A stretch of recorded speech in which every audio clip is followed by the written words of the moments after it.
வாரத்துக்கு 2வது களி சாப்பிடுவேன், ராகி களி. அதுக்கு தகுந்த குழம்பு வச்சு சாப்பிடுவேன். அப்புறம் மட்டன் எல்லாம் வெள்ளாட்டு கறி எடுத்தா நல்லா அது எந்த தப்பு மேல பல தாளை திங்குது, சீக்கிரம் இருந்தாலும் கூட போகிடும். அதை வச்சு சாப்பிட்டு இலையில தான் நான் சாப்பிடுறது. எத்தனை வருஷமா இலையில மட்டுமே சாப்பிடுறீங்க? 1970 இருந்து காலையில தோசையோ இட்லியோ, ஒரு தோசை இல்லாட்டி ஒரு நாளைக்கு அந்த சாம்பார் எல்லாம் கொஞ்சம் காரமா இருந்ததுன்னா அந்த ஒரு அரை தோசையும் கூட திங்க மாட்டேன். அப்புறம் மத்தியானம் 2:30 மணிக்கு தான் சாப்பாடு செய்தா அது காரம் இல்லாம சோறு இருந்தா இத்தனை குழம்புல, இத்தனை ரசத்துல, இத்தனை தயிர் ஊத்தி குடிச்சுக்கிறேன். அப்புறம் அது சாப்பிட ராத்திரி 9 மணிக்கு சுட சுட ஏதோ டிஃபன். சோறு வந்து சட்டில வைப்பீங்களா இல்ல குக்கரா? இப்பெல்லாம் சட்டியே இல்ல. உங்க வீட்லயும் இல்லையா? போ எங்க வீட்லயும் இல்ல, ஒருத்தர் கொண்டு வரதும் இல்ல. யாரோ பழைய காலத்துல ஒருத்தர் கமுத்தி வச்சிருப்பாங்க.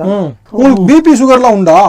பிபி சுகர் கொலஸ்ட்ரால் அதெல்லாம் ஒண்ணு இல்ல, எந்த தப்பும் இல்ல, எந்த இதுவும் இல்ல. நல்ல உடம்பு வச்சு பெரிய விஷயம் பாட்டி. நீங்க 40 வயசுல சுகர் இருக்குன்னு சொல்லி டாக்டர் போயிட்டு இருக்காங்களா? அது போட்டிருக்காங்க. அவ எல்லாம் கண்டதையும் கடிதி தின்னு செய்கிறாங்க. சிறுதானியம் தான் சாப்பாடு. அப்புறம் ஒருத்தர் இந்த அரிசி சாப்பாடை சாப்பிட்டு ரொம்ப நாள் ஒரு நோம்பி வரணும், இல்லை ஒரு கல்யாண காட்சி வரணும், அப்போ தான் அந்த அரிசி கிடைக்கும். இப்போ உலகமே அந்த சிறுதானியமே போய் ஒழிஞ்சு போயிடுச்சு.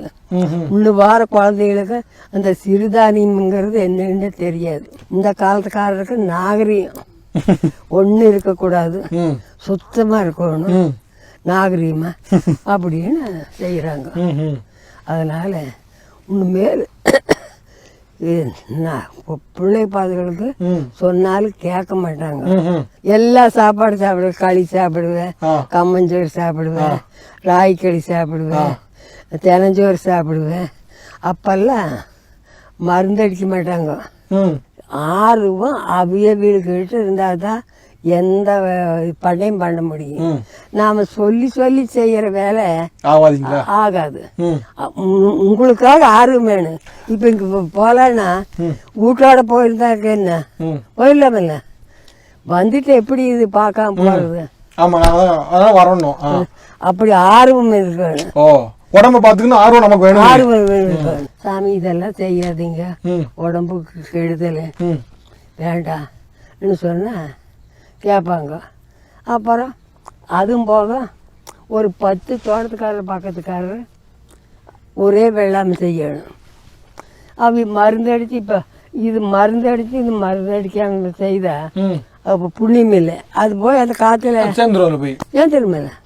அப்படி மருந்து அடிக்காம விவசாயம் செய்யணும்னா ஒரு ஊர்ல 10 பேர் சேரணும்.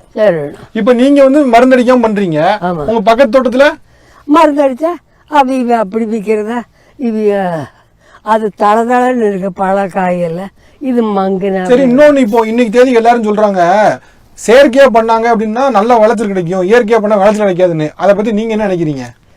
அதுக்கு எல்லாம் பொருள் சொன்னாலும் திருப்பி அது நாம் வேண்டான்னா அம்மா அதை விட்டவ எங்களுக்கு பொழப்பு இல்லை, இதனால செய்தால் தான் எப்படியோ கொஞ்சம் செய்ய முடியும். அப்படிங்க என்னமோ வேவிலுக்கு தெரிஞ்சதை செய்துட்டு போங்க. நாங்கள் செய்கிறது நல்லா செய்கிறேன்.